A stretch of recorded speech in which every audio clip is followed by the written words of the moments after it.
even though I'm not a designer, I'm always obsessed with just like branding and design stuff. So I had like an entire Pinterest board of this one movie because I loved the branding, and it was While We're Young. Oh, hilarious. And because the yellow design of it and their website, I was just obsessed with it. That's and so you know, and I had watched the movie and I was just like, man, what a cool, like hipster, quirky movie, right? Yeah. Fast forward to now, and oh my gosh, you were in that movie. Yeah. And I had no idea. And it's so fun to see these little Easter eggs of you throughout, you know, because you were a hand model, you were an actor, and you've kind of been able, through $1 Million Listing as well, to become kind of all the things that you are. It's cool. How did While We're Young happen? Yeah. Oh man, so it's a movie with Ben Stiller, by the way. It's like a legit movie. I think it's on Netflix now. Yeah, came out in 2014 with Ben Stiller, Adam Driver, Amanda Seyfried, Naomi Watts, like everybody. Directed by Noah Baumbach.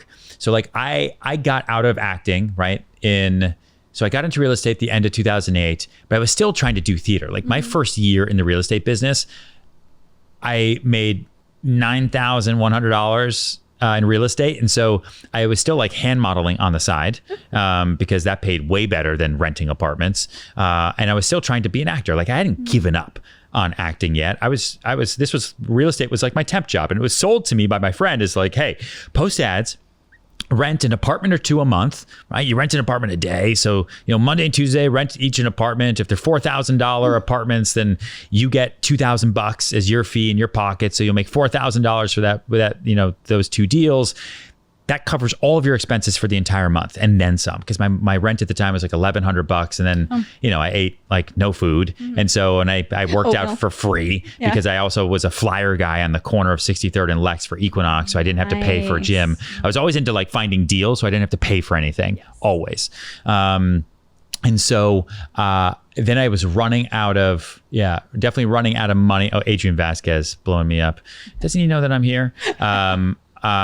You know, running out of money. And so then I kind of really got into real estate, and I started to really like it. And I started to put the acting stuff on the side. And then I just kind of pushed acting away because it just didn't make me happy anymore, right? Just like running around and doing auditions and free theater and, you know, on the side of the road, just like I was far more productive and happier and exciting about getting up and doing real estate every day. And then randomly, I go to an open casting call for a reality TV show called $1 Million Listing for the New York franchise. And I got cast on that in 2010, totally randomly. And then that show comes out in 2012.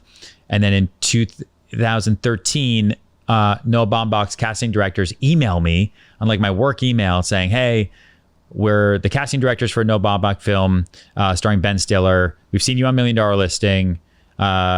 We think you'd be great for a role we have in a movie from him. And I'm like, whoa, wait.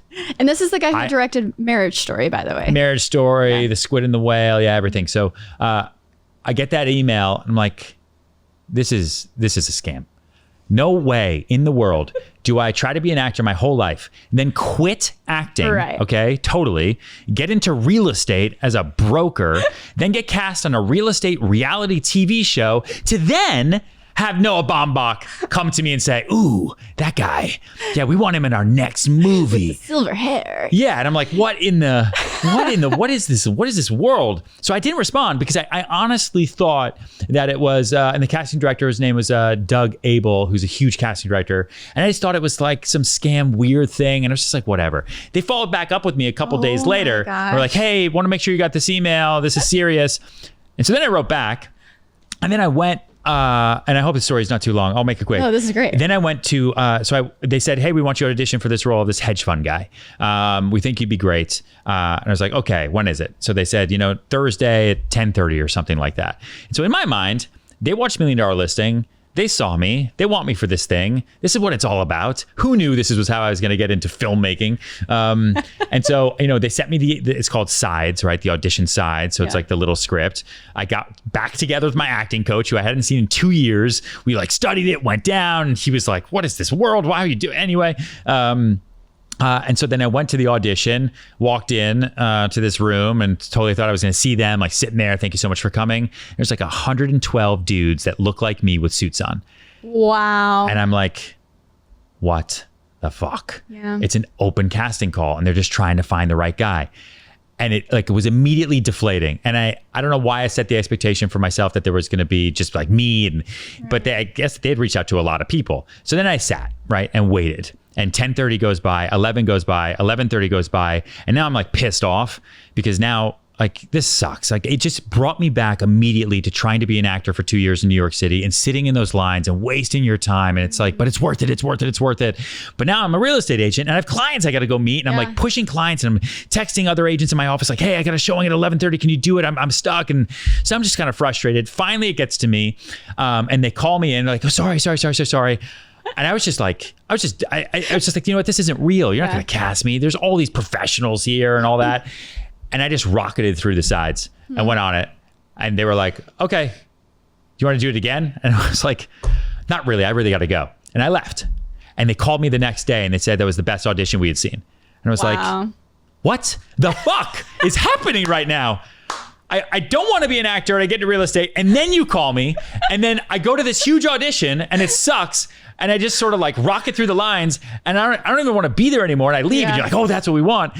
So then they call me back and they're like, Noah wants to meet you in person with Ben to go through the scene because you're a important role to this film, even though it was such a small role. And I was like, okay, sure. So I practice. And then I go to that audition, which just the weird part of like fate here is, $1 Million Listing is run by a production company called World of Wonder. They're based in LA. And so every year they rent like a short-term office in New York City, right? Anywhere in the city. Right now, our short-term office is on like West 45th Street. So it could be anywhere where they like set up shop with all their LA crew and then they get the cameras and all that stuff. So the While We're Young second callback with Ben Stiller and Noah Baumbach is at this building that I remembered when I got there. And I got up there and I go to the floor and they call me into the room and it was the same room that $1 Million Listing has used as their season 1 office. Wow. And so I walk in and Ben Stiller's there and Noah Baumbach's like, oh, thanks so much. You're okay. That's great. Have a seat. I sit there and all I can think about is how fucking weird this is all. And Ben Stiller looks at me, he's like, hey, how are you? And I look him dead in the eye and I'm like, I've been in this room before. And that's all I said. I was I've been in this room before. And he was like, okay, great. And he looked at Noah and Noah was like, okay, well, hi, are you ready? I'm like, yeah, I'm ready. And they just did it. And it was a funny scene and they just wouldn't stop laughing and they kept breaking and having to restart. And then I left and there was these other guys they called back and then they called me the next day and they were like, you got it. You're it. And I think it was because I had no time for them during the first one. And during the second one, I was super awkward. And I think when it all came down to it, as all the actors that they saw for that role, which was probably hundreds at the end of the day, right? I probably cared the least. And when I think about real estate and real estate negotiations and what I've learned over the years, every negotiation is a relationship. And the one in the relationship who has all the power is the one who cares the least. Wow. Right. And so that's how I got cast in that movie. And then we shot it. They brought me to the Toronto Film Festival. It was like this whole thing. It was crazy. And I was like, I'll never forget it. It was the greatest time of my life. Oh my gosh. Yeah. That's amazing. And I have moments where, you're doing your own thing, YouTube channel, you're financially independent, but an email slips through. Oh, it's with this TV. Oh, interesting. They want to, because I do a lot of hosting stuff. Yeah. So I think I've only gone through that experience twice where you go there. But for me, it's one of those things where they reach out to me because of my personality and I can talk well. I can look at a camera, I can improvise, but I'm the very I don't even know, like the girl next door look. So for me, when I go there, it's all these like super skinny and tall models where they look nothing like me. And it's one of those situations where I feel terrible in this little ecosystem. You do it and you go and maybe something goes from it, but then you go back to your own thing. And it makes me appreciate the time that we're in where you have a camera, you can do whatever you want. You can form your own audience. Yeah, of course. And you've shown that in real estate.